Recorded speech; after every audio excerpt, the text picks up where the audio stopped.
Good morning. Good morning. Morning. And Morning. let me begin with a roll call. My name, like I said, is Belinda Puska, I'm present. Rose Thompson is present. Donald Nimick, he might be joining us. He might be a little bit late joining us. Just help me note, Becky, when he does arrive. And Yes, I am present. I'm sorry, I was on mute. Okay. Oh, okay. Dr. Francis White. Present. And Mr. Robert Clemens. Present. Okay. I can see all, but I don't see Mr. Nimick, and it has to do with what's showing up on my screen. But and we also have present Dr. Mard Anderson. And before we begin, I'd like to say two things. First of all, congratulations to Dr. Anderson, who successfully defended his dissertation. And we no longer address him as Mr., but Doctor. And I know that he's greatly relieved.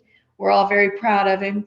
And congratulations for doing that. And then the second thing I'd like to say is I'd like to thank the staff because they put together the board agenda, got it out to us a whole week ahead of time in its entirety, and that was very helpful. There's a lot of information in the board agenda. I know it took a lot to get it together, but I thank you very much for all your efforts. But it looks like I can declare a quorum and we can get started on our agenda. Okay, and I've got this big message. If you'll give me just a second, it says this meeting's being recorded, and I want to move that off the middle of my screen. Okay, got it. There we go. Now then, do we have, I don't assume that we have any public comments. Has anyone signed up for any public comments? No, okay. So let's go on and go through our agenda then. It is time for our annual public hearing considering our first rating. And at this time, I would like to turn this over to Tammy Padilla, the Chief Financial Officer, and let her talk us through this information. Good morning, and thank you. Becky, did you indicate if there was any public presence with us here today? No, ma'am, I didn't receive any comments. However, I'm not sure if anybody has any questions as far as anybody outside of RMA. Right. Okay. I do not see any extra folks tied in, attendees. Okay. If there is no public presence, then the Charter First presentation is not actually required. A ticket has been submitted to add this Charter First score to the RMA website. However, I do have a presentation that we could go to if the board so desires. So how would the board like to proceed with the Charter First? I would like to at least get some overall information. I don't know about the other board members. I found it very interesting. And so if you could maybe just hit the highlights, Tammy, and show us the most important part of it, I would greatly appreciate it. Absolutely, thank you. So this is RMA's Charter First rating for review and discussion. This is actually the Charter First Financial Integrity Rating System of Texas is what it stands for, and it's based on the school's financial data for each fiscal year, which we have summarized on the following pages. We are required to post a notice of this hearing in the newspaper, which we have done, and we have attached as part of this presentation so that you can see that information. And then if there's no question on that, the background, then we can scroll forward to page 19 of the presentation. And this is the actual scoring as received from TEA. You could see that the Charter First score is 100 based on our financial data for the 2019-20 fiscal year. Did I scroll too far, Becky? That's the, and then following, so that score is actually on page 10 for the current fiscal year, and you can see that it's 100. And then if you scroll down to page 12, I think in your board book is the financial management report. That is also something that we put together for the presentation today. And this report is designed to show all of the applicable transactions between RMA and the board of directors. Let's see, Becky, if we scroll down, let me see which page this is in. I have that it is page,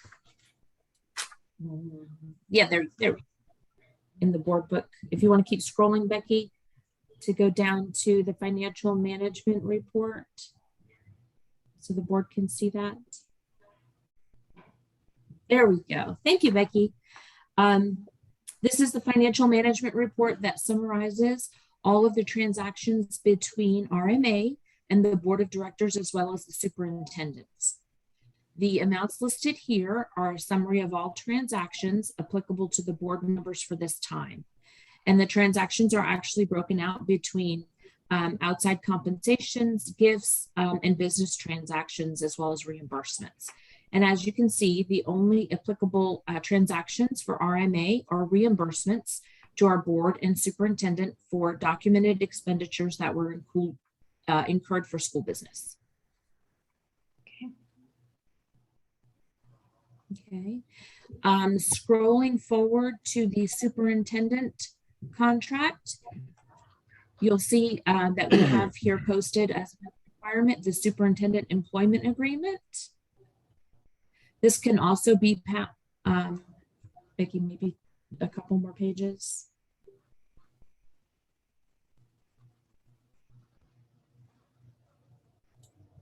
Tammy, okay. Yes, ma'am. We're good. Thank you. I'm sorry, Becky, go ahead. The superintendent's employment agreement can also be found on our website.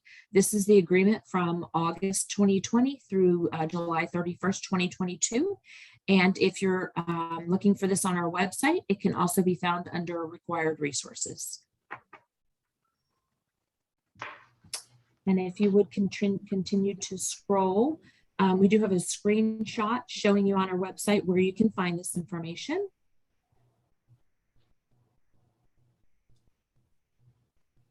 And then scrolling down to the next Charter First score, keep going, 2 more pages. This is the Charter First score for 2019-20, so the previous year that we are comparing. We also received 100 on this score at this time. I would like to compare the indicators for the 2 years. I have prepared a report showing the past 2 years of indicators for 19-20 and also 20 and 21, our scores. Last year, this is the first year on our new indicators. Last year we had 15 indicators and now we have 20. Several of the indicators are just based on yes, no questions in which we received passing scores for all of those. And then the indicators where actual data were scored on our financial data, I've summarized here so that if there are any questions, we can review them. We passed all of the indicators. I know in the past, some of the indicators that the board liked to review was cash on hand, which is very 93 this year. We received a very good score for that because we are in the middle of, we've received our PPP loan. I'm sorry, does somebody have questions? No. Okay. So we do have our cash on hand. That indicator is the same. Comparing current assets to liabilities, revenues to expenses to make sure that we have enough revenue to cover applicable expenses. Looking at long-term liabilities. And then, of course, always something that the board asked about is our administrative cost ratio, which this year appears to be indicator 14.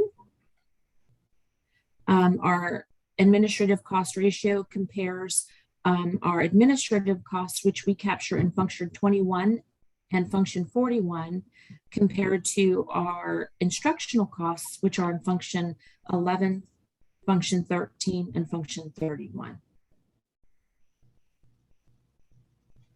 And then there are additional indicators 17 through 20, which also are yes, no indicators with just passing scores that RMA obtain the full points for.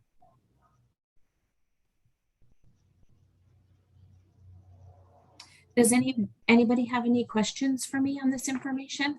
I just tried to do the highlights so I wouldn't take up too much time, but if there's further information that I can provide, please let me know if you have any questions.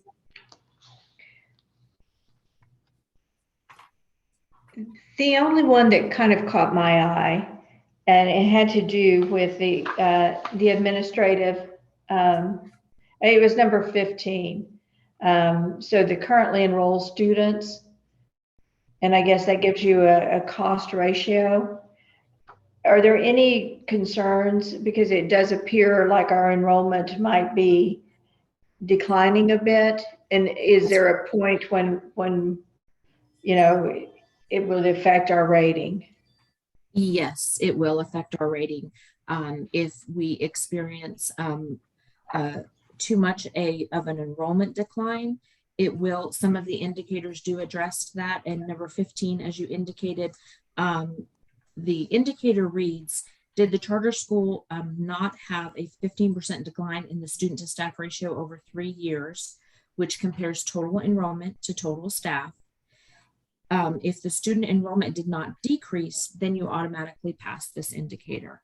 And so we did have under the 15% decline, but it is something that we do have to keep our eye on each year for these indicators. And if I may, Tammy, Yes. the commissioner on yesterday addressed that as a concern, as a statewide concern due to COVID, and the state is looking at putting measures in place to address that, because many districts have reached out to the commissioner, you know, stating that the enrollment has declined across the state as far as ISDs and charters. So my guess would be that they probably will do something to address that indicator this year. Like last year, Tammy, didn't they waive some of the indicators because of the impact of COVID? That's correct. I was going to say, Mr. Anderson, last year TEA did allow a waiver of several of the indicators with directly affected by the pandemic. Last year, those were indicators 16, 15, and 10. So 10, 15, and 16 were waived last year. So 15 was waived last year, and correct. I would guess the mate that it will be waived again this year is one of the indicators due to the COVID. As we get further into the year, as Mr. Anderson explained, Dr. Anderson, sorry, explained, we will, TEA will start releasing more information on which of these waivers they are not going to hold schools accountable to this year. Tammy, as we proceed through the year and we discuss the financials, will you please connect it to this first report so that we can see where we are?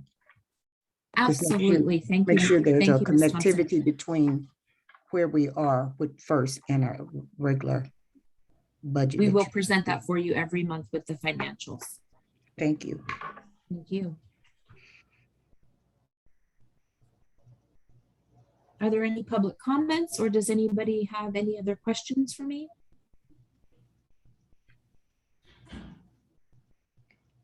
I assume there's no action needed by the board. Is that correct? That's correct. Okay. Well, congratulations. This is a good report, and thanks to everyone. It takes a whole team to get a rating such as that. All It right. does. Good teamwork. Thank you. Okay, so moving on, it is now time to review and approve the minutes. And so are there any additions, corrections that need to be made to the minutes? Whoever put them together did a very thorough job. Thank you very much. Becky there are- always puts the minutes together for us, so she's always detailed, so we certainly appreciate her work. Well, you know, if you ever have to go back through the minutes and try to find something, the more detail, the better. And so thank you very much for doing that. If not, I would like to entertain a motion to approve the minutes as presented. Francis White, I move that the minutes for the regular board meeting held on July 30, 2021 be approved as written. And a second. Donald Nemec, I second. Okay. And all in favor, I say yes. Rose Thompson, Yes. Donald Nemec, Yes. Dr. Francis White, Yes. and Mr. Robert Clemens. Yes. Okay, thank you. So let's go ahead and move on now to our informational items. And at this time, I will turn over to Dr. Armand Anderson, the superintendent's report. Thank you, and good morning, everyone.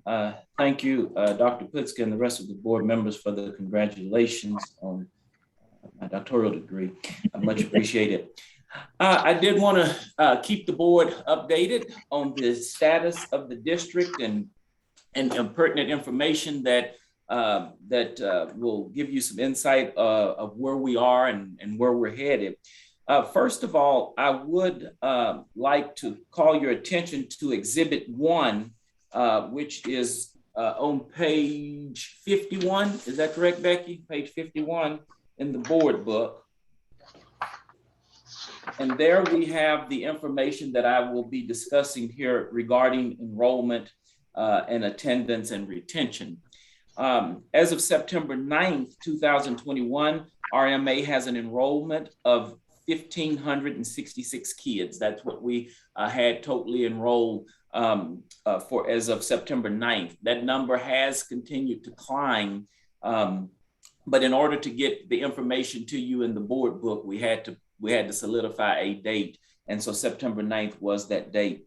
And as of that same date, we had an ADA at 72.6%, which equated to 1,136 students. Now, I do want to be very transparent. The budget was built on that of 1,207.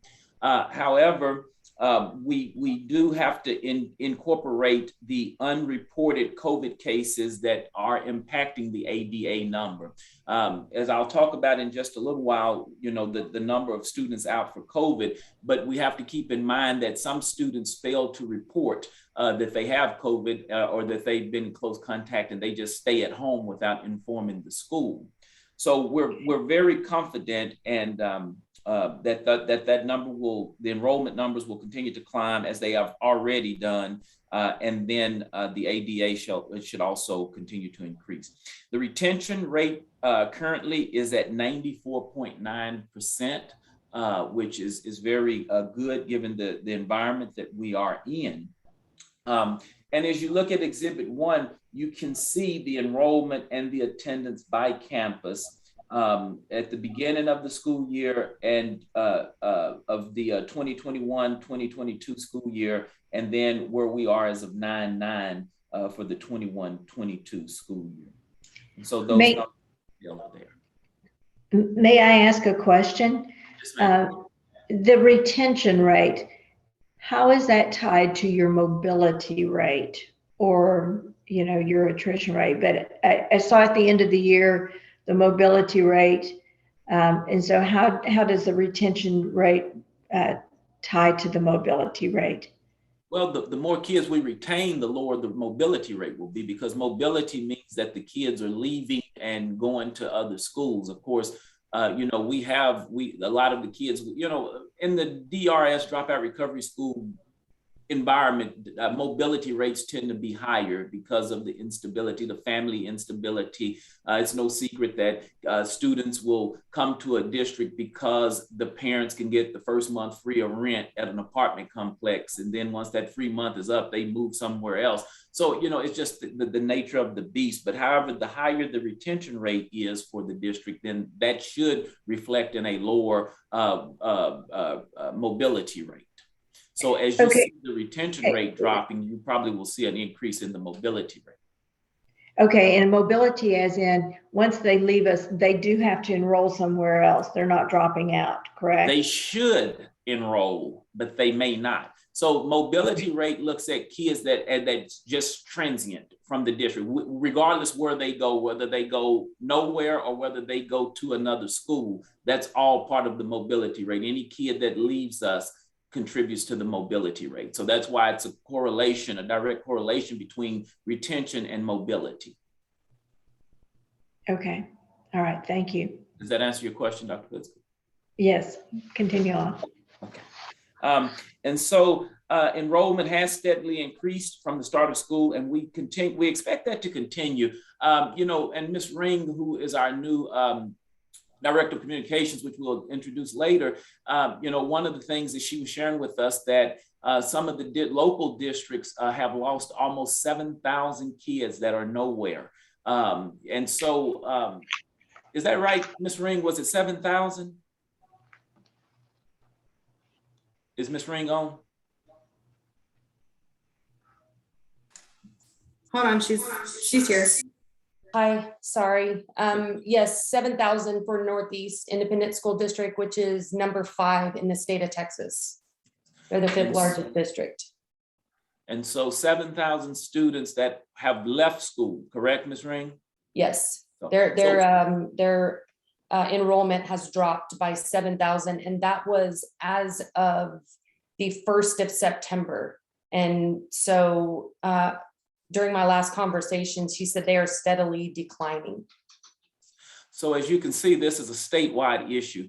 And so hopefully the hope for RMA is to position ourselves, and Ms. Ring and Tammy and I have been discussing positioning ourselves to capitalize on some of those kids, even if we can get, 10% of those kids, or 1%.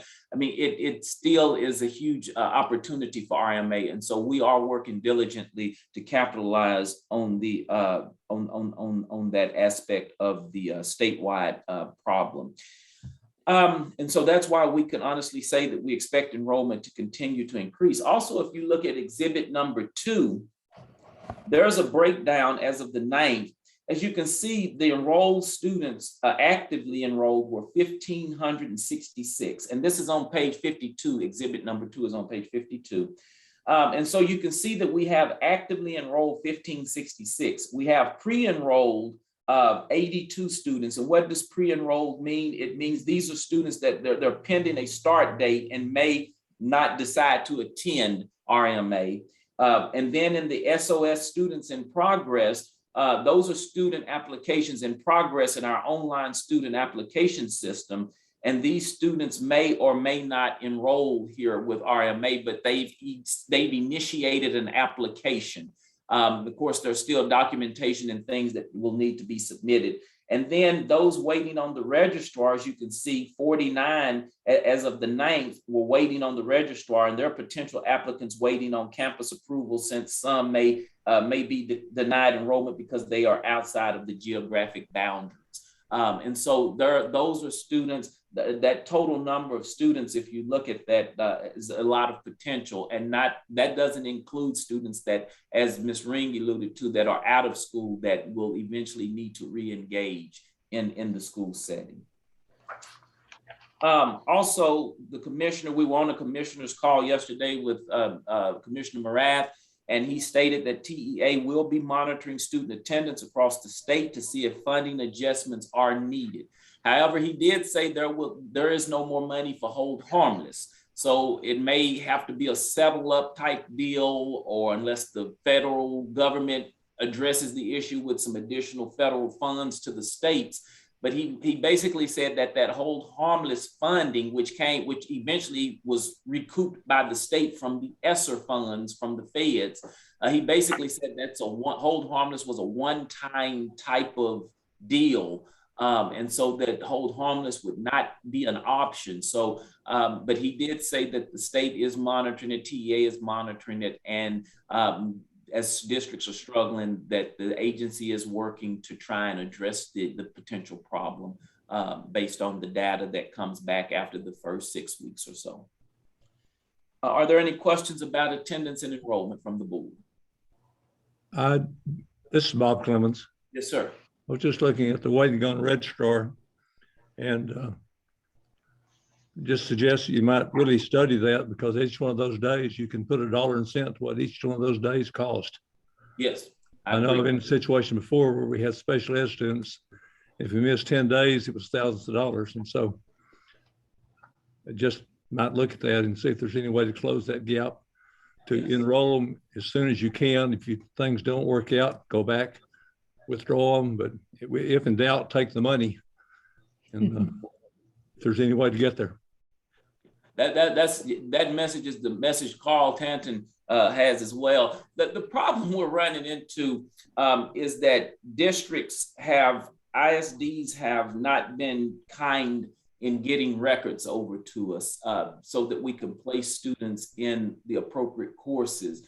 And part of some of the kickback that we've had in the past is that we get a student, we force them to take a class that they say they've already had. And then when we get the transcript, they were right, and now they've wasted 3 weeks in a class. So we're even pleading with parents to go to the school and get bring the latest report card or anything that we can get to get those kids enrolled in a seat. I understand. I would just compare that with the number of lost days and how much per day that works out to. I don't have that number anymore. I used to, but it's a substantial number anyway. Yes. And if they're handicapped students or special needs, then that number is going to be even higher. Thank you.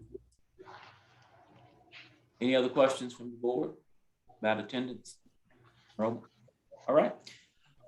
Again, the district's financial stability. The district has built the budget for this school year on 1207.7 average daily attendance revenue, which was very conservative. Dr. Putzka also commented that it was very conservative, which the reason that is because that was our ADA at the end of last year with COVID's impact.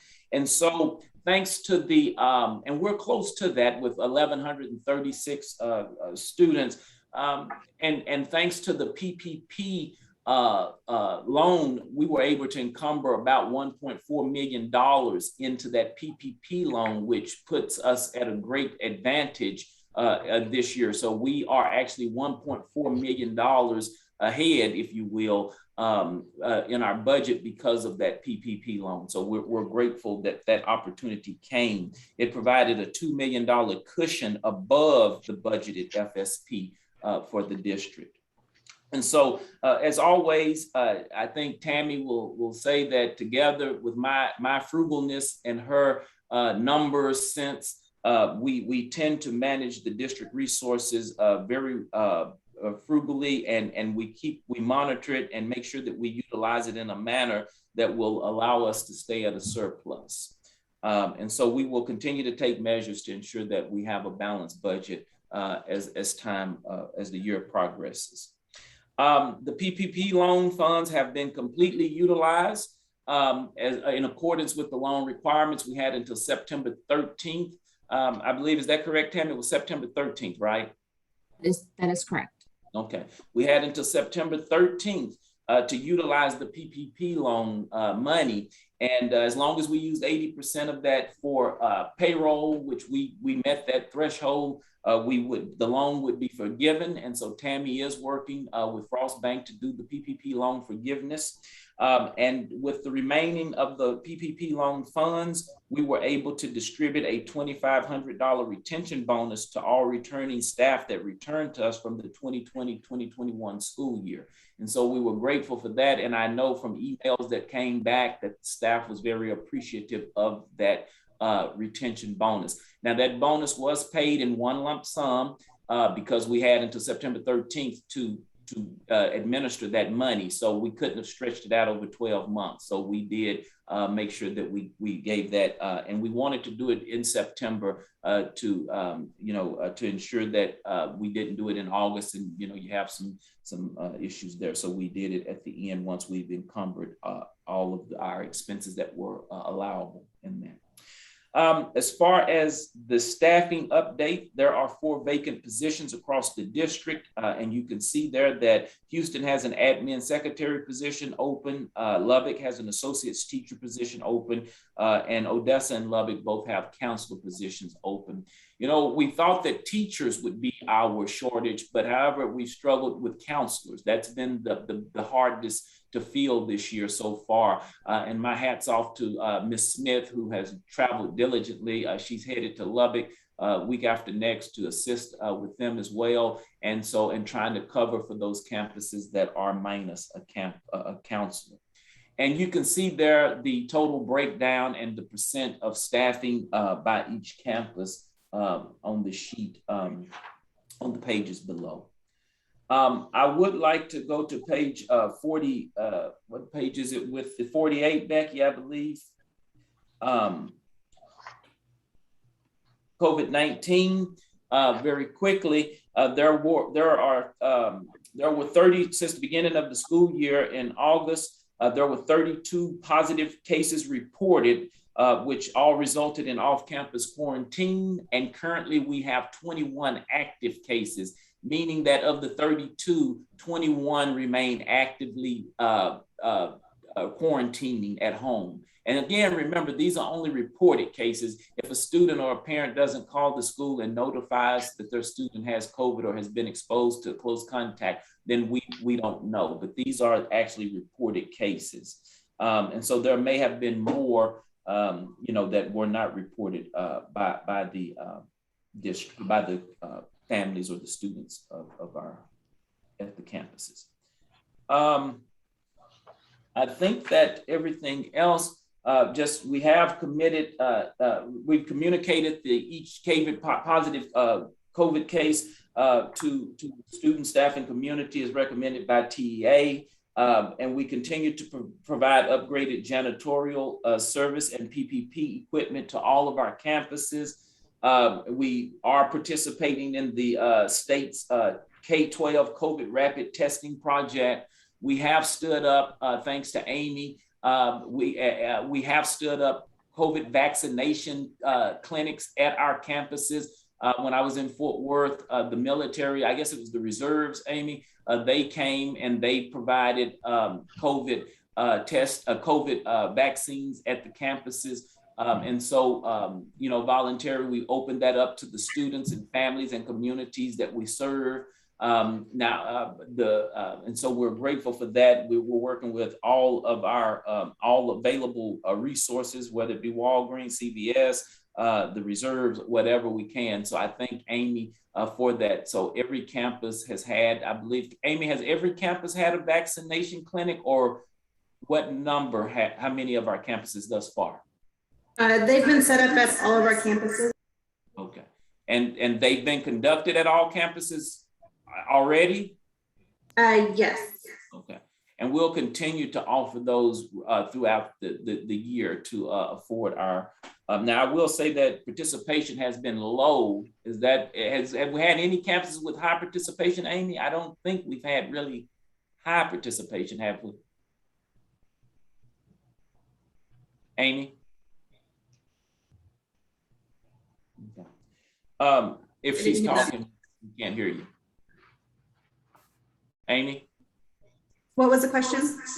have we had high participation at any of the campuses? I don't believe it's been extremely high, but what's the highest we've had at any one campus? I believe we've had up to 10 people at the campuses getting vaccinations. And that's up at one campus, 10 was the max. I know in Fort Worth, I think it was like 6 or something. So it's been low participation, but staff and students have had the opportunity as well as community members. And it hasn't been very high. I know when I was in Fort Worth, some of the staff members did get a booster shot because if they're at the campus, they are willing to go ahead and administer a booster shot if the staff members asked. I saw that as well. Mr. Anderson, or Dr. Anderson, actually, I think Odessa had 20, almost 20 at theirs. So Okay. they're our largest participation. Okay, and they're our largest campus as well. So they had 20 participants at the, and again, that includes student, staff, and family members and community members as well. And we'll continue to monitor the COVID pandemic and continue to partner with local vaccination resources, as well as continue to work with TEA and the local health agencies to ensure that we're complying with all guidelines by the state and the cities as much as to the extent that we need to. And the last thing is the, well, not the last, but the governance training, GTO. I wanted to talk to the board about the GTO training. You know, as board members, the board's required to have governance hours that TEA requires. And for many years, we have depended on the Texas Charter School Association to get most of those. And some of the other trainings that we have provided have been more just a generic ISD charter type governance requirement.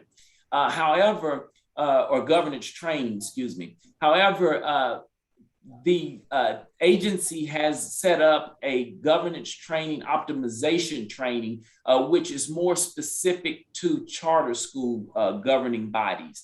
And this was a collaboration of TEA with the National Charter School Institute.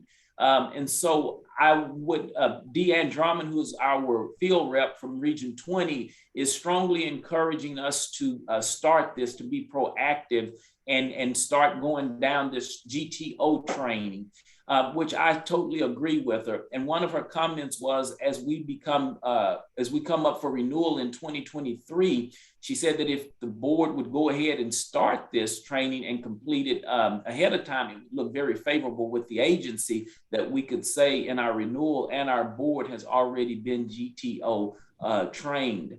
And so it's going to become a mandatory training for charters eventually, but her recommendation and mine is that we be proactive and start to use the governance training optimization program or trainings and fulfill that requirement prior to our 2023 charter renewal.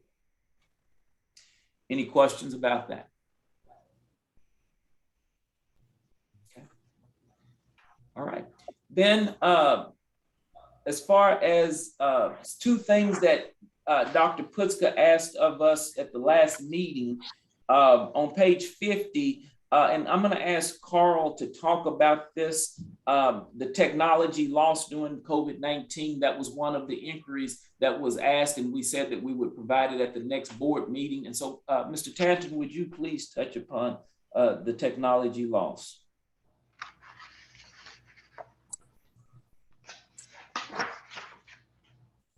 Carl stepped away. Okay, Liz, well, go ahead, then I'll turn it to you. Let me go ahead and. Yes.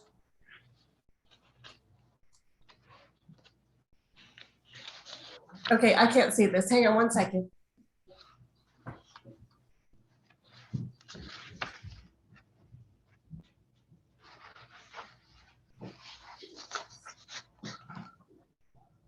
So I actually went around to all of the campuses to check on what sort of technology loss occurred during our COVID-19 student laptop loaners to students. And did you want to? Sure. We have Carl back. Sorry about that. So during COVID, we checked out computers to students and to answer the questions from the board from last board meeting. We lost approximately $248,000 in technology loss. We are currently going to submit this claim to the insurance company, and we'll be seeking reimbursement for some of that loss through the insurance company.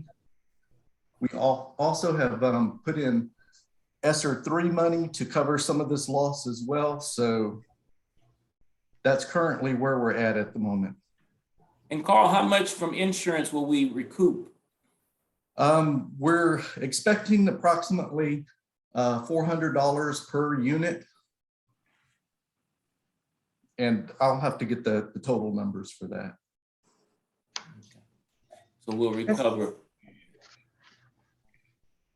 What was the total number of units? I don't have any. Yeah. So that's where we're at the moment. We'll be submitting this list out to the campuses for one final review. And then we'll be filing with the insurance company within the next couple of weeks. Any questions? I think the loss is well worth it. However, did we have trackers on our computers? No. We did not have trackers because we do spend the money to insure them. We did not put trackers on them as well because that would have been an additional expense. For each of those lost units, we do have the name of the student that checked them out. So theoretically, we know where the computer last was. And Ms. Thompson, I have asked Carl and Liz to make sure that going forward that we do have a tracker on the computers going forward.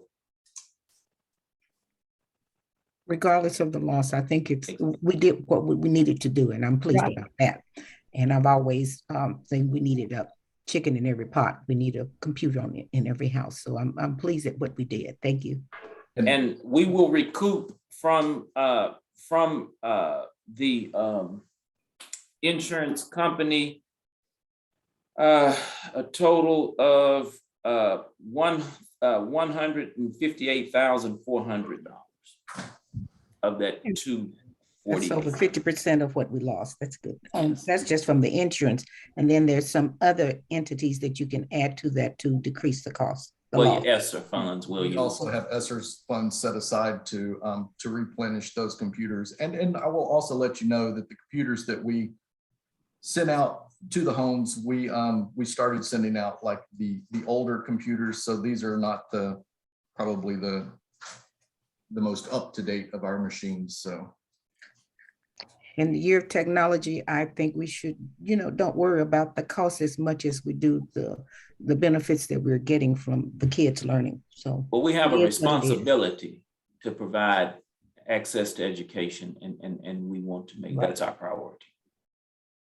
And I want to recognize Corpus Christi. They did an outstanding job. If you look at these numbers, they had the second highest number of laptops checked out, and they had the lowest percent of loss. And so my hat goes off to Ms. Hannah and her team for the work that they did. They did a very fine job at making sure that these computers were returned. So thank you very much, Ms. Hannah and the Corpus Christi staff. Even on any given year, at any high school, I would imagine you're going to have a certain percentage of loss anyway. And so I think that knowing that we checked these out and they went home and left the campus, you can expect loss. That happens every year, unfortunately, but it does. And we do have our notebooks scheduled out so that we replace approximately 25% of them on an annual basis. It's kind of a model that we've always maintained so that we always have at least some current machines in the inventory. And so this number is not out of alignment with an annual replacement cost anyway. Okay. And any other questions about technology? If not, time is far spent. I'm going to ask Dr. Givens. Are you on, Dr. Givens? Or Dwayla? I'm here, sir. All right. Yes, I'm here as I'm well. going, vote between you two. You all can tackle this last exhibit number 3, summer school. Again, Dr. Putzka asked about the number of students in summer school, and Dr. Givens, Dwayla and Dr. Givens were both instrumental in providing this chart to me so that we could address that. And so I'll turn it over to either one of you, whichever one would like to explain this information. Hi there, everyone. I'm going to turn this over to Ms. Howard to explain because she compiled all of the data. Thank both of you. Good morning to the board. So in reference to the summer school over the past couple of years, just to be able to get a scope of what has occurred here with RMA, as you can see in the 2019 summer, we had 227 students complete courses within the summer school, and that's the 3-week time period, usually starting at the end of May to the end of June. And so just to make the numbers comparable, I did use the same time frame for every reporting category. So for last school year, with the 2020 school year, the numbers did increase for basically every campus. And that was due to the fact that instead of having a break in between the end of school and the beginning of summer school, we rolled right from term 4 at the end of school into summer school. So some of these course completions are students who in term 4 had not finished a course and were able to finish that class during summer school and possibly complete an additional course in summer school, which did benefit some of our students greatly towards reaching their graduation requirements and not losing time, although they were within the COVID restraints during the class periods. Within this past school year, there was a drastic decline in the number of students who had course completions. As you see, it went from 606 to 213. Many students were remote. They were not responding to our teachers when they reached out to them. And also an additional change was that this school year, we were totally remote for our summer school due to just scheduling conflicts within the district. So there was a decline in this year's rate of completion for those courses. Hopefully with changes in the scheduling that have occurred for the 2021-22 school year, we will have everyone, all hands on deck, available to be able to offer summer school once again on campuses so that teachers and students can have that interaction and better progress monitoring throughout the summer to increase those numbers of summer school course completions across the district.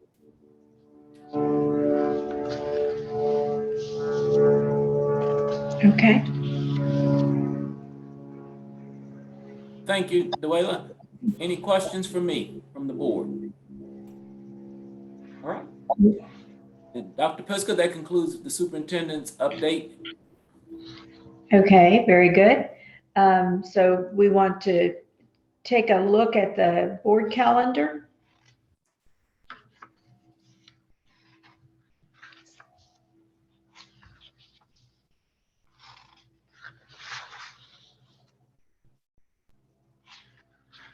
Yeah. Okay, and that's my information item. Good morning, everyone. And this information item is regarding the new board calendar. Last year during a policy meeting, the committee requested the development of a calendar to alert the board and others of reports and deadlines that the district must satisfy throughout any given school year. And so the attached board calendar is in response to this request. And it is a working document that will be updated and revised throughout the year. As a matter of fact, I've already added 2 or 3 items to what is presented here. The calendar is sorted by month by due date and then alphabetically by item. And I began the board calendar in the month of June because most of the items during this month are in preparation of the upcoming school year. And then one other thing is that any action item requiring board approval is displayed in a red font and it's denoted with an asterisk. And so as TA emails information, as new programs are added, the information is added to the board calendar and will be updated continuously. So I hope everyone finds this tool useful. It's already been useful for me. I've been asked questions and I've been able to refer to the board calendar. So far it is working. So now I welcome any questions or comments that anyone has. Well, it provides for a very busy year for everyone. I just, and I greatly appreciate the things that you put in red font so that I know that what's expected of board members and when it is. But thank you very much for putting this together. And I'd like to say thank you so very much. I think that was very important to me, and that with the mobility rate, people can see where we are and not miss dates. And I really appreciate the work that's gone into this. Thank you, thank you, thank you.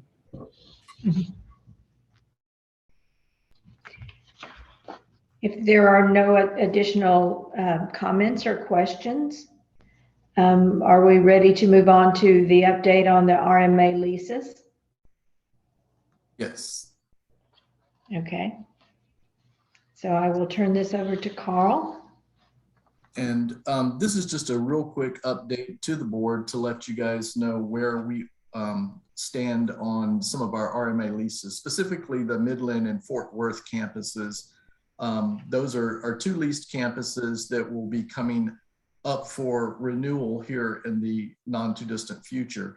And as you know, those are usually some fairly expensive moves. And the first one up is Midland. Dr. Anderson and I had begun work on this project prior to COVID, and we were in the process of moving to a different location when everything hit, and all of those plans were put on hold. So just to let the board know that there will be more information coming over the next few board meetings about our Midland situation and what we intend to do to move that forward. So just to let you know, there will be more information coming on that. We are moving down to Midland on the 27th, the week of the 27th, to look at some properties, and we'll hope to have more information for the board after that. So your leases are generally 5-year leases? In most cases, we do 5-year leases. When we began the Midland Fort Worth projects, we just kicked those down the road another year so that we would have some additional time during COVID to research and develop those leases. So they're a bit behind. Okay.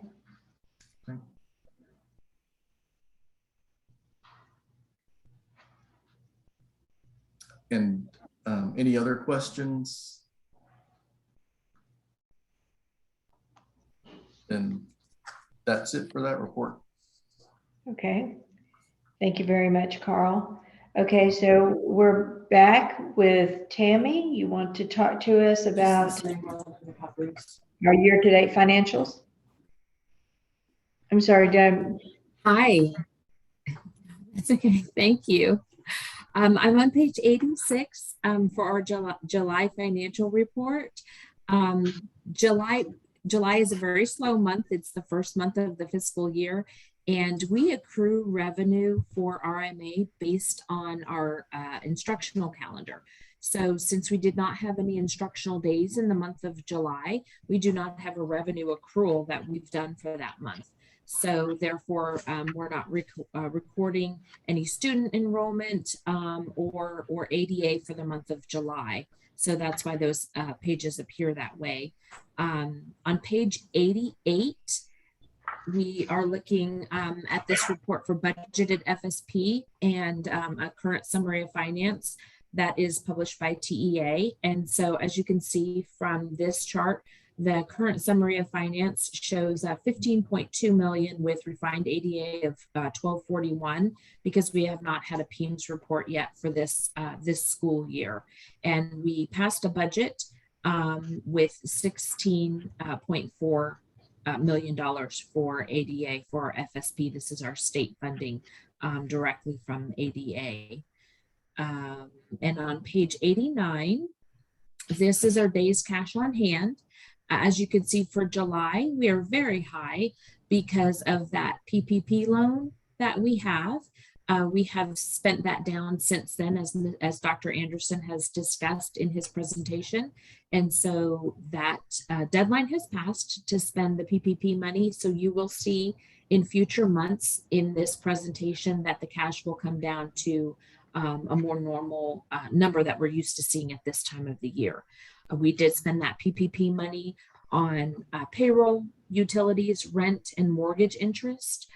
As of last Friday, when I was reviewing this information to make some notes for my presentation, we had spent $1.8 million of that money. So we got as feasibly close to $2 million as we possibly could, so that we could utilize every amount of money towards applicable expenditures that we had through that date.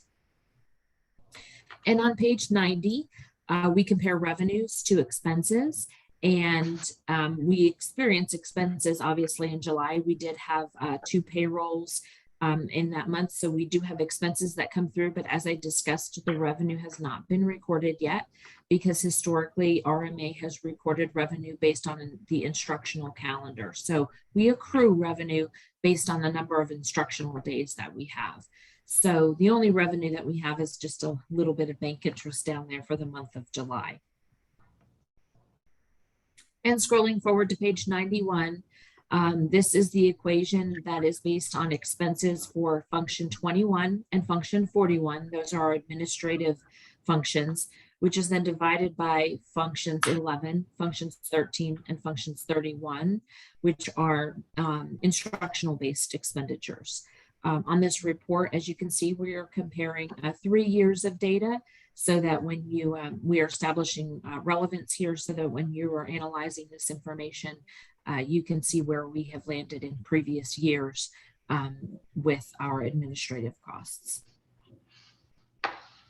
And on page 92, we have actual ADA to estimated ADA. Again, for the month of, we submitted at 1208, as Dr. Anderson indicated in his presentation, but we did not have any ADA for July, as our calendar didn't start yet. So this information will start to get populated as we get through the school year. And on page 93, this is our charter first rating, what we just, the presentation that we just had earlier in the meeting. And as Ms. Thompson requested, this is something that we will review every month. Just keeping in mind that this presentation that we are looking at every month is as of where we currently are. It's not a prediction, it's where we are at the current moment in time. So as you can see, we do have indicator 10 in red because we don't have any revenue accrued. And we can see indicator 12 in red because we are in a deficit, because again, we haven't accrued any revenue. These are not predictions. They are as of this particular moment in time. And so just kind of some information to get you through. But as we discussed, some of these indicators, TEA may have some input as to whether we are going to proceed with these due to the current state of affairs with the pandemic. So last year, just as a reminder, we did not count indicator 10, indicator 15, and indicator 16, because they all have to do with things that, as Dr. Anderson has discussed, schools are struggling with this time of the year or during this pandemic. And page 94 is a budget to actual report. If you can see in that first column, it's labeled original budget. This is what the board approved in June. And then the actual column is we had interest for the month of July, but not too much else going through in July. And then the expenses that we show here of $1.2 million primarily consist of 2 payrolls for the month of July.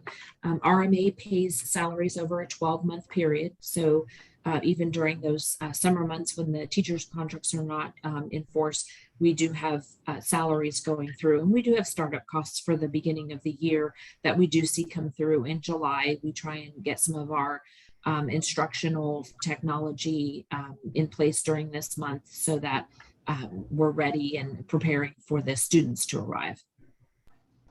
Other than that, there just really is not too much to report for the month of July.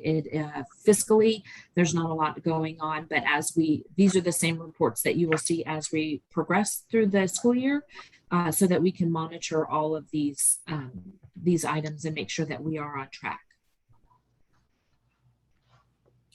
Does anybody have any questions on any of these reports?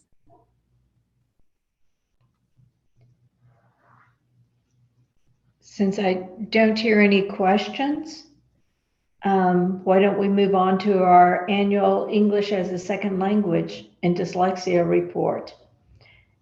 And I will turn this over to James Kirksey. Good morning, everyone.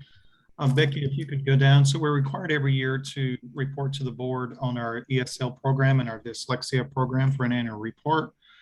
You can go down to this is just the background on slide 98. So just wanted to share with everyone about the program models, the staffing, as well as the goals of our programs for our dyslexia and our ESL program. You can go to 99, please.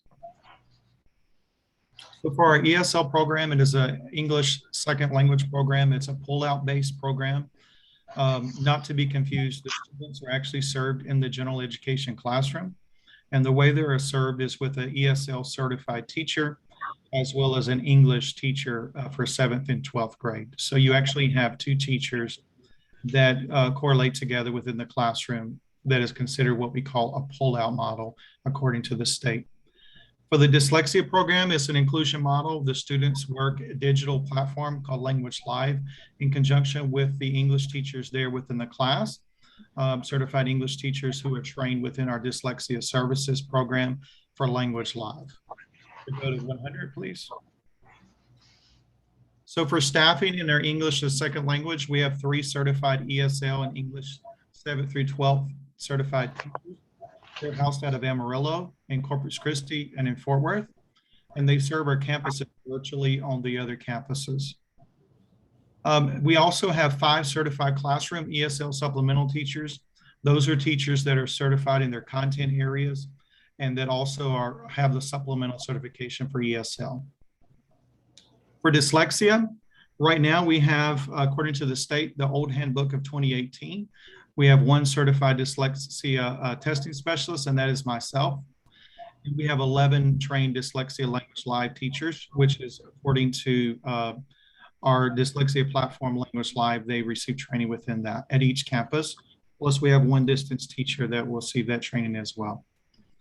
You'll continue to slide 101.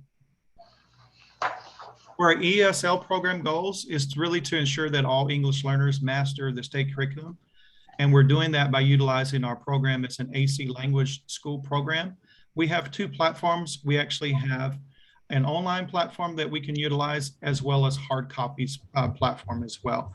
So we utilize between both of those platforms. During COVID, we were utilizing the online only, and now we're utilizing in conjunction with both programs. It also to develop English proficiency to all students in the program, to develop frequency and literacy in English, and to develop an understanding and appreciation of other cultures as well within our district. If you go to 102, Becky, that'd be great. And our dyslexia program goals is to ensure that all dyslexic students or dyslexia students master the state curriculum, to provide training and tools needed for dyslexia students to be successful, and that happens through our Language Live program, and to provide staff training to create awareness of identification, accommodations, and interventions needed. I did want to say that they are making some changes to the dyslexia handbook, and it will be coming out shortly. And they're actually looking to move a dyslexia under IDEA for a specific learning disability. You can go down to 103. Currently, our ESL counts within the district, we have 105 active emergent bilingual students. That's the new term now, emergent bilingual. 6 at Killeen, 42 at Odessa, 1 at Lubbock, 18 in Houston, 8 at Fort Worth, 1 in Amarillo, 15 at Pasadena, and 14 at Midland. These are currently served active students, meaning that their parents have given them permission to take part in our ESL program to be serviced with accommodations. Currently, we do have 5 parent denials throughout the district, and those are parents that denied services or accommodations for their students.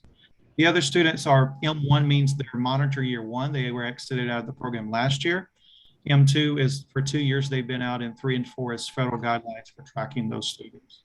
So right now, all of our teachers throughout the district are being provided training in shelter destruction, or SIOP, and that's taking place through Region 20 on the Canvas platform. We go to 104. Our dyslexia counts for the district, we have 25 currently enrolled students that have been identified with dyslexia. But however, we only have 2 students that actually require direct instruction in dyslexia, direct instruction. The program that we utilize, of course, is Language Live, and our English teachers are being provided training in Language Live program that provide intervention for our dyslexia students. So currently, even though we only are required to offer 2 students the platform, we are offering it to all 25 students within the district. And that is it. Any questions or comments? Let me make sure I understand. What you're saying is for those campuses that have ESL students but no ESL teacher, they're getting services through remotely. Is that correct? That is correct. So currently the way we have it set up is that our students are receiving the last 15 minutes of the class for the day, in their English class preferably. We are tapping into our Teams platform, and the student logs on within their English class, and our ESL teacher is working with them. And they're also given assignments through our AC language platform. Okay.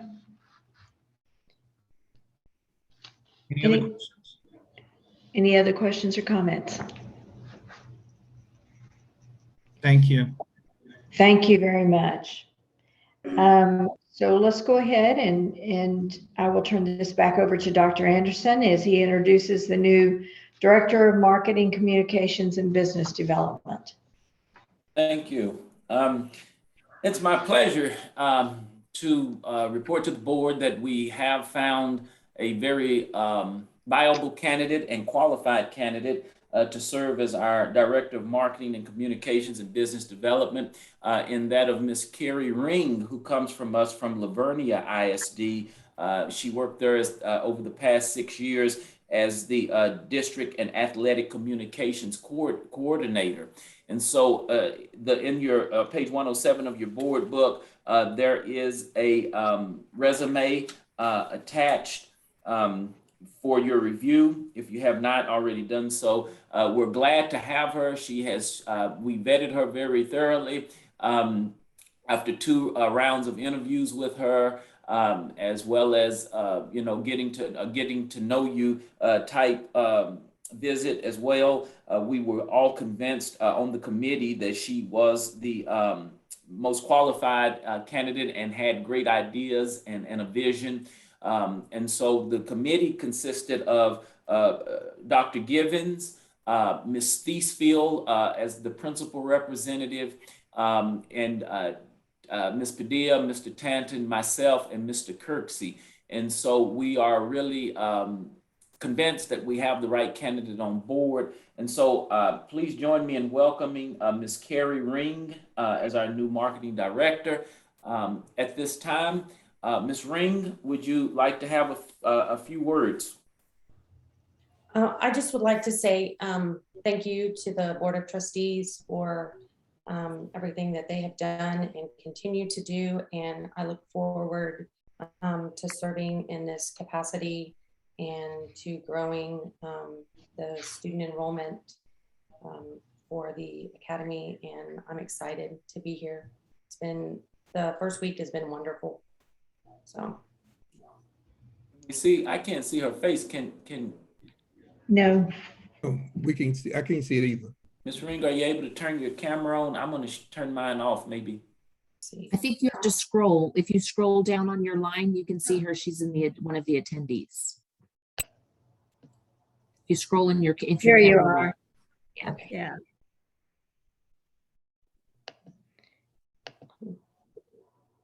Any Very good. questions for Ms. Ring? Welcome aboard. Thank you. I'm sure you will enjoy working here very much. Yes, ma'am. It is really nice. It's an amazing culture. So. And I want you to know she's already making the rest of us look bad. She's the last one to leave for the past week. She's here. I left yesterday about 5:40. She was still here working, or at least clacking on the keyboard like she was working. So we seem to think we've got a good one. All right. Well, thank you. Thank you. If there are no other reports or comments, let's go ahead and move on to the action items. And first up would be consideration and possible action regarding the proposed contract for MEP Engineering Services. And I would assume that this would be Carl's. Yes, this is mine. So at the last board meeting, we approved Silber and Associates as the engineer of choice to help us with our ESSER 3 HVAC upgrades throughout the district. And we went back after that meeting and worked with them to develop a scope of work and also bring to the board a contract that you guys could review and sign so that we could get this, or approve so that we could get this project rolling. If you would like, I'll go ahead and just kind of read the background information. It just says that the administration will be presenting the proposed contract for MEP engineering services with the firm of Silber and Associates for ESSER 3 HVAC upgrades at various campuses. That would include Corpus, Killeen, Lubbock, Odessa, and Pasadena. Our recommendation is that the board would consider and approve the engineering contract with the firm of Silber and Associates for the ESSER 3 HVAC upgrades at the various campuses. One of the things I will let you know is that over the course of the past month, I worked with Jim Pollock at the office, and we have actually identified an additional $310,000 of ESSER 2 budget money that we would be using to upgrade some of the existing leased campuses. And so at the next board meeting, we'll be working on the scope of work with Silber, and also contract to upgrade those campuses as well. So we're very fortunate to be able to do that. So if you guys have any questions about the scope of work or the contract, I'd be happy to answer those for you. Let me just make a comment here. I know last time we wanted, the board talked about wanting to make the buildings that we own our top priority. However, there is remaining money left, and there are some upgrades that need to be made to the leased campuses. I think that it makes sense to do that. It's okay to leave your buildings, and even if in better shape than the ones that how you found them. And some of those students, if need upgrading, need systems that are upgraded, I think, and then we have the money there to do it. I have no problem with that. And we have identified some additional money, about $310,000 that we'll be able to use for that. And I will be bringing to the board a contract for that work at our next meeting. Provided it doesn't set the whole process behind. We want to make sure, I know that this is time sensitive, and yes, that you wanted to make sure that you got all this work done in the amount of time that is needed. So anyway, any questions, any comments? I have a comment, if I may. Okay. We rely heavily on the administration in terms of the report that they bring to the board. And on a previous occasion, the board has been sort of gypped, if I may use that term, in terms of the contracts. And I hope that the contracts that are being brought to the board are vetted legally and with the administration, that the things that happened before won't happen again in terms of the board losing money. And those of you who probably been on board know what I'm talking about. Yes. You remember this? Do you understand what we're saying? Yes, we did run into some cost overruns on a Corpus Christi expansion and our renovation. And so I think that we have tied this down a lot tighter than we had with that project. Okay, thank you. So this would be for an amount not to exceed, is that? That's correct. So it's, okay. Well, no, I take that back. So there are some, as we go through this project, if in fact there are some heavier air conditioner units that would be required at some of the locations, we would have to contact a structural engineer by law to look at those items as well. However, we would still take that money out of the ESSER 3 but funds. we would also, before we engaged in a commitment for it, we would come back to the board, Dr. White and Dr. Puska, to advise the board and to decide if we're going to move forward. But what we will not do is just move forward and continue to incur cost. No. And I did notice in the board packet that, the information about, some of these units might be heavier and we might need some help with the structural engineering, and that makes perfectly good sense.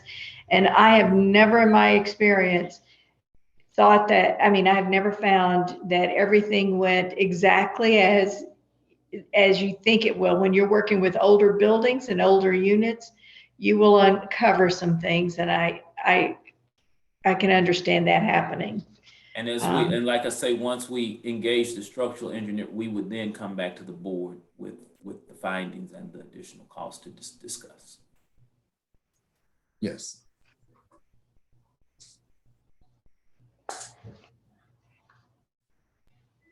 Any other questions or comments? Carl, this is Bob Clemens. This contract is just for assessing what needs to be done and giving us some guidelines. And then you go to each location and take bids or you're going to try to get one contractor to handle all these, or a contractor per location, or I'm sure you're going to probably have to go to a location. You're not going to have a contractor that'll be in Amarillo and Carpus maybe, but it's sort of what is the plan forward and the timeline. So actually in the scope of work, the engineer will be developing bid documents that indicate all HVAC upgrades that are required for each campus. These bid documents would be sent to select group of HVAC contractors in order to receive competitive bids. So we will be doing that for each location, and those competitive bids would in fact have to come back to the board, and we'll keep you guys apprised of where that lands. And then so seems to me that this price for what they're doing is a pretty good price. Of course, that's probably a small part of the total cost of the project, but looks like it's very reasonable. It is actually. We're very fortunate. Silver and Associate has worked with our organization in the past, and so they have a lot of the specifications and stuff for our equipment already in hand, and that will greatly reduce the costs of moving forward with this. I've been out of this for a couple of years. I know that we've had continual problems at Lubbock with the distribution of air there upstairs and downstairs, and all the complaints over the years. So hopefully if that hadn't already gone away, this will take care of it. Well, and this, Mr. Clemens, is actually, we're hoping to not only increase the airflow, but also help with the filtration and the removal of bacteria or viruses from the air. Sure. Thank you. Thank you.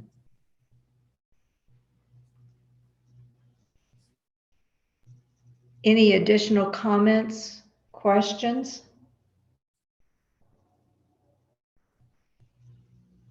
If not hearing any, I would like to entertain a motion. Would somebody be willing to do that?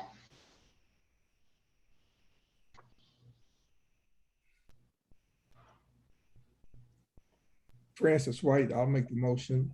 I move that the board approve the proposed contract with the firm of Civil and Associates for ESSER 3 HVAC upgrades at the Corpus Christi, Killeen, Lubbock, Odessa, and Pasadena campuses. Very good. Do I hear a second? Bob Clemens, I'll second. Okay, and all in favor? I vote yes. Ms. Thompson? Yes. Mr. Nimick? I vote yes. Dr. White? Francis White, yes. And Mr. Clemens? Yes. Okay. Thank you very much.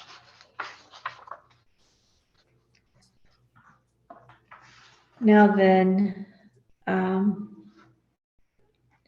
we're moving on to approval to file pregnancy-related services on campus with the waiver with the Texas Education Agency.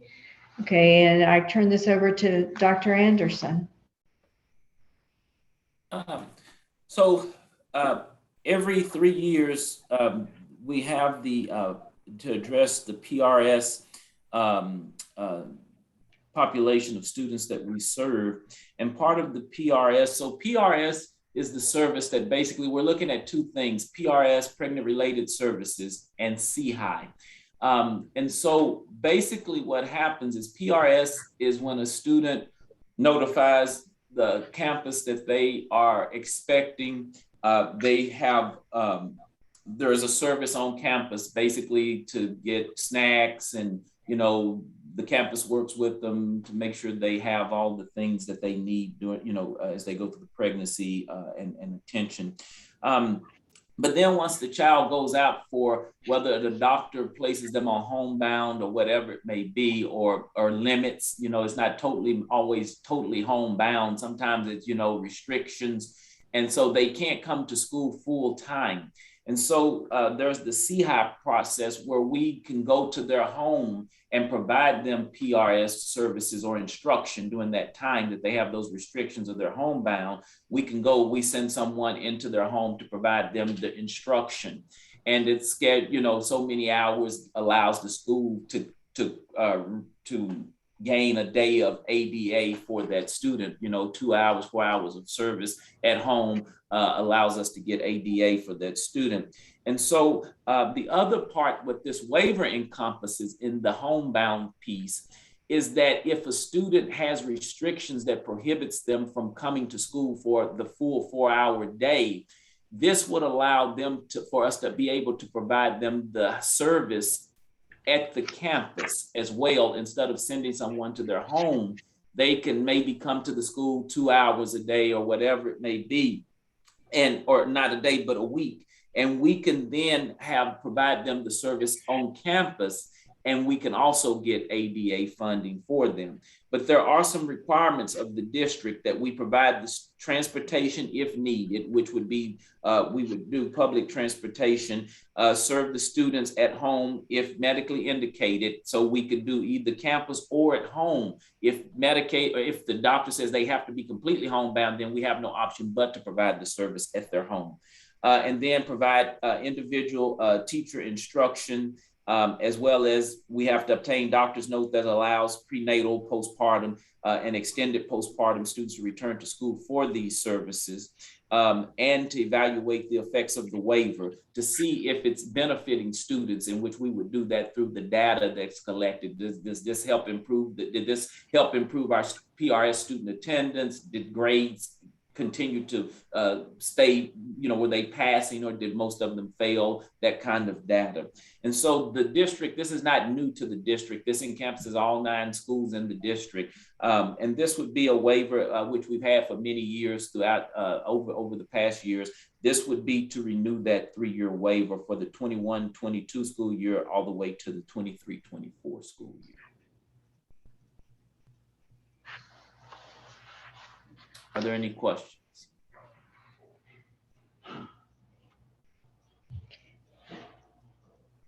Not hearing any questions. Can I hear a motion regarding the approval to file pregnancy-related services on campus waiver with the Texas Education Agency?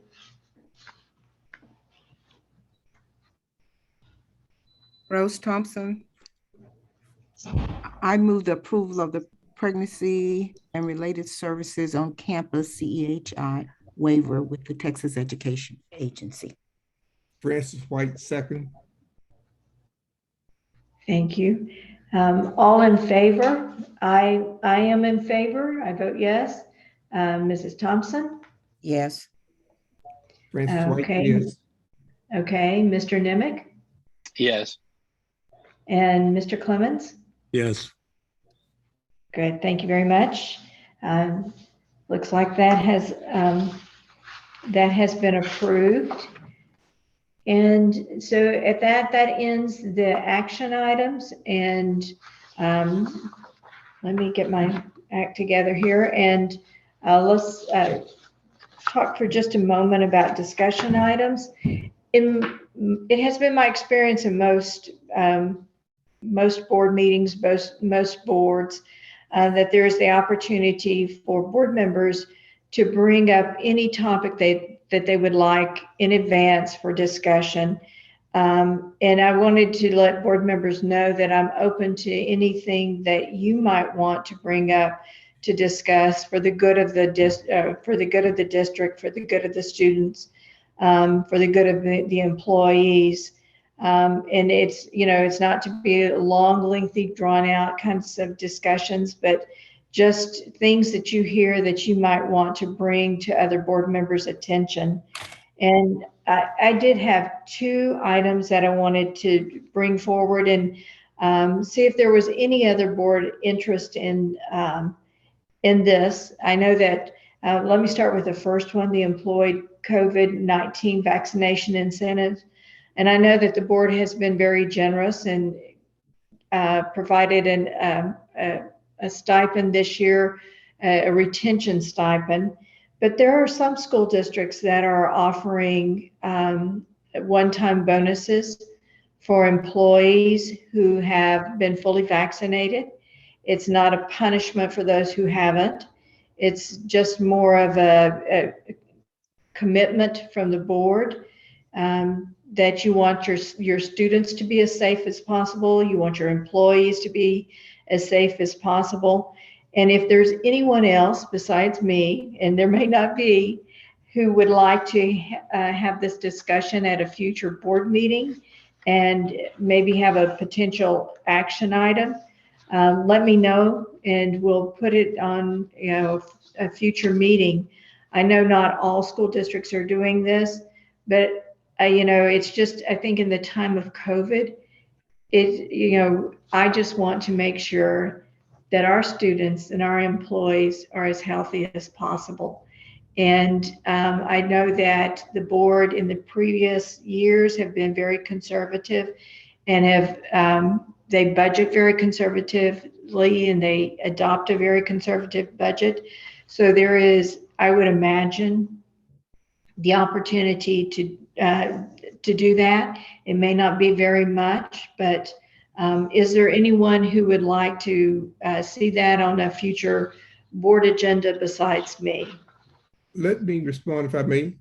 I think Yes. I think these are 2 very good discussion items, but I also feel that some items like this could be discussed in a closed session because I think it requires a lot of vetting that's going to go on with this and a lot of open discussion. I think that it should be in a closed session, the minute of these, instead of open session discussion. But I think they're very good items. Okay, and I think that if I'm not mistaken, we're limited to what we can have in closed session. It can be done to discuss an employee, an attorney, or the purchase of property. Am I correct in saying that? So I wouldn't want to discuss individuals, but more of a general. So we may not be able to, we'll check on that and see.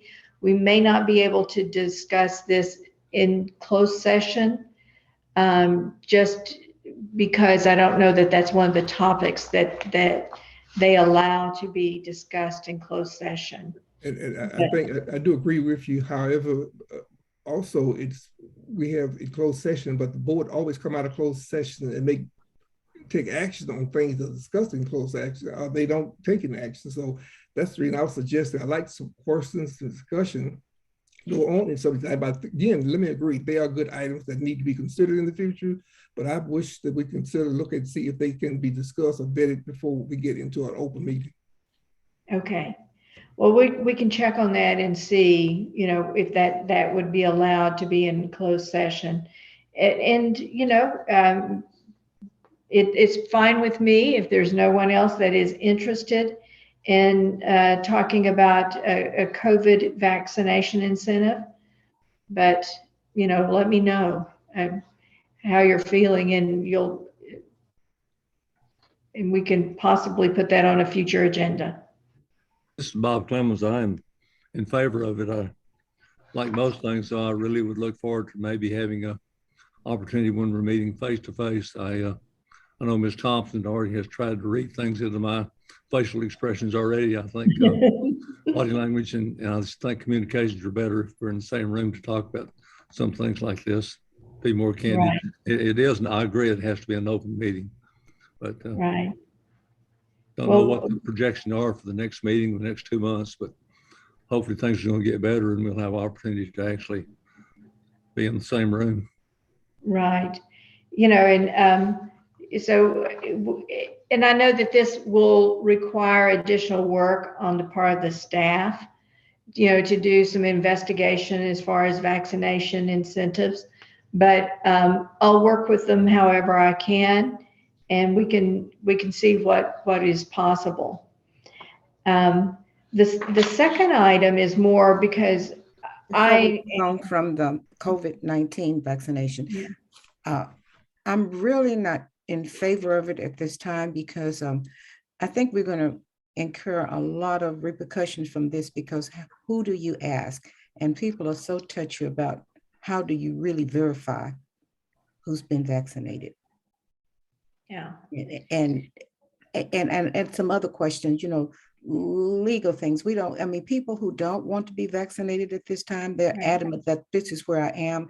And with our clientele in our community, I think a lot of the people have decided what they want to do and to verify, they're having these problems on the airlines presenting a card that's not invalid and that's not valid and things like this. So it's a lot of legal stuff that goes with giving incentive for being vaccinated. Right, and this is, and I would imagine within the HR department here that they probably have a pretty good handle on who has been vaccinated. They would have access to that information while the rest of us would not. But yes. All we can do is survey. We can't, the state legislation prohibits us from requiring passports or any kind of documentation to quote unquote certify. So all we have is a survey. And in June, we had over 50% of the district's employees were through a anonymous survey that was sent out, about 54%. And Carl and I talked about it the other week, and Carl feels confident that now it's around 70 to 80% of the district. But we can't, there's no way for us to ask anyone other than through an anonymous survey if they've been vaccinated. If I may, excuse me, if I may repeat, I have no qualms with this being discussed in an open session, but I think that could be very lengthy when you look at the legal implications and the governor's executive order, those kind of things. So I think all these things need to be brought into the discussion if we're going to have a discussion and if it's going to be an open meeting. I think that all this information could be brought to the board in a closed session. We discuss and look at what's the best interest in terms of which way we should go. That's my reason for saying closed session, because it would take quite some time to vet everything that needs to be vetted in this employee COVID-19 visitation center. Okay. And Donald Nimick, I'd like to just chime in. And Dr. White, I understand and I appreciate wanting this done in a closed session. And I think that it would be worth looking into whether this could be done in a closed session. I'm inclined to think that it would not be able to be discussed in the closed session. I don't think it would fall under those closed section exceptions. However, on a separate topic, I would like to find out more about this. I would like to find out the pros and cons of it. I'd like an update from the administration on maybe another voluntary survey on where the rates are now. And given the $2,500 incentive that was given before, I agree with Ms. Thompson that, you know, financially this could be a really big thing to have to deal with. I would also be interested in finding out what other districts have done. So as far as discussing this and possibly having someone do some investigation and report back to the board as to their findings, just as a preliminary matter, I think that would be a good thing to be done in the future. As far as, you know, making it an actionable agenda item, I think that's definitely premature at this time, especially given we don't know what's going to happen with COVID in the next couple of months. But I do appreciate it, Doctor, just the concern in general. And I also share the same concern for the safety of both the students and the staff. So. Okay.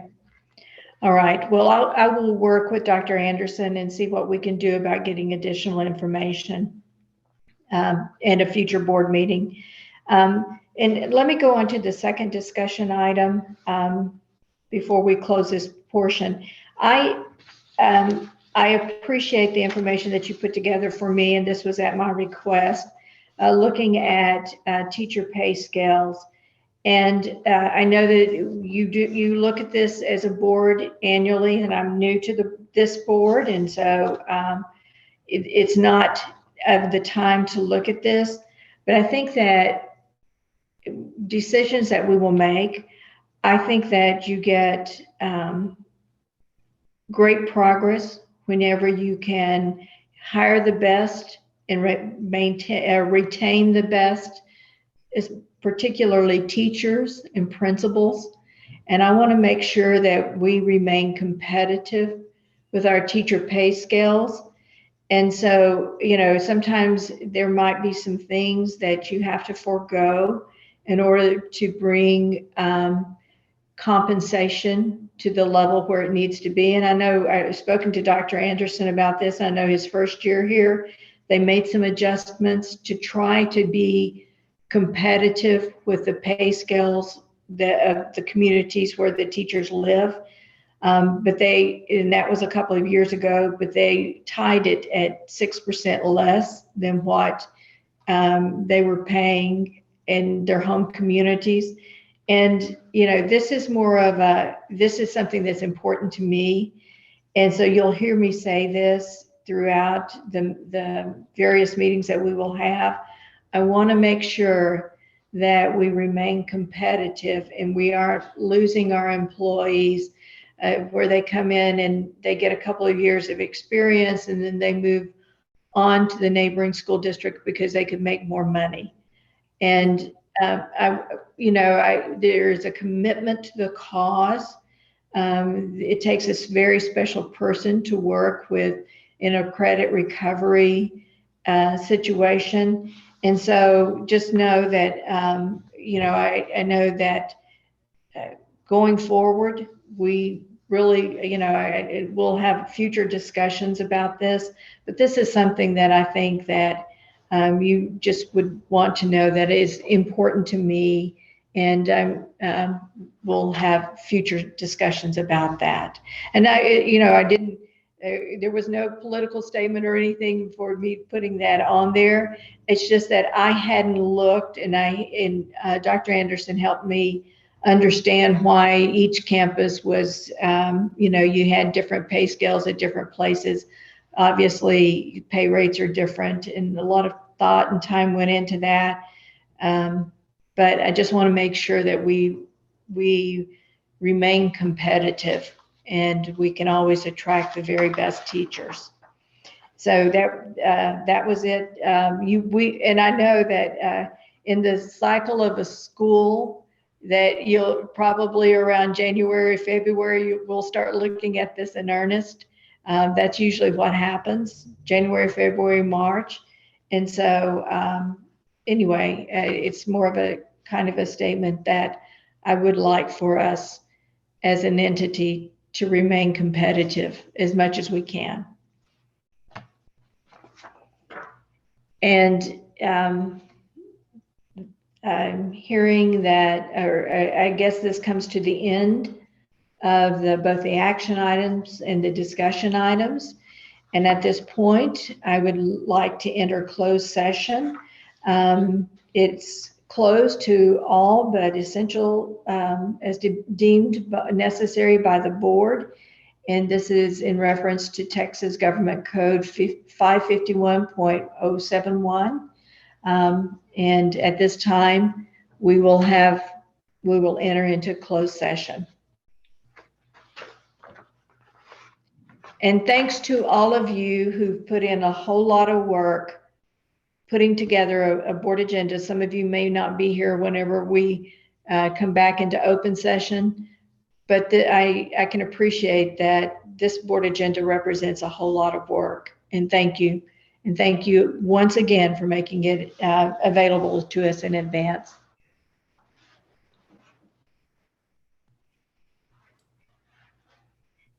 Dr. Putska, so is only the board entering in the beginning? Yes, only the board.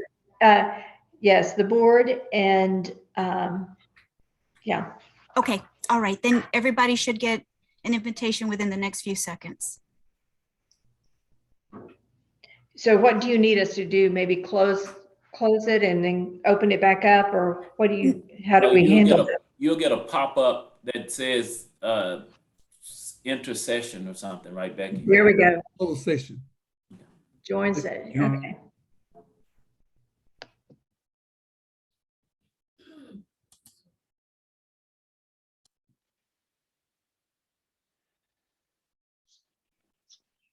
Recording in progress. Recording in progress. Recording in progress. Recording in progress. Thank you so much for your patience with me. I'm the one that got it wrong. Okay, we are back in open session. The time is 12:38. And do I hear any motion from our closed session? Yes. Okay. I'm Rose Thompson.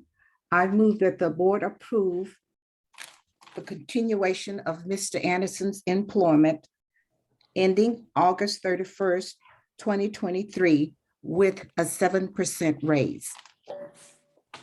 Do I hear a second? This is Robert Clemens, I second. Okay. And all in favor, I would assume. Can we just say aye? Aye. Aye. Aye. Very good. And I think that motion passes unanimously. And with that, I don't see anything else on my agenda. How about you guys? I think that's the last thing on the agenda. Okay. I would like to then adjourn the meeting. Thank you for your patience. Thank you for working with us. And I think it was a good meeting. Dr. Putska, if I may, I would again like to reiterate my appreciation for the entire central office who worked so diligently to ensure that the board meeting agenda and the booklet was put together. And again, I appreciate the board. Thank you. I can, you know what, guys, I can hear you. I can't really see you, but anyway, I will at this point would like to adjourn the meeting. It's at 12:40, and we will see. We'll be back together again November the 19th. Isn't that correct? Yes, that's Yes. correct. Okay. All right. Stay safe. All right. Have a good weekend. Thank you, everybody. Thank you. Becky, thank you so much for putting all the work into this board meeting. It was a first and I had a chance to look over all of the items and that was so wonderful. Thank you.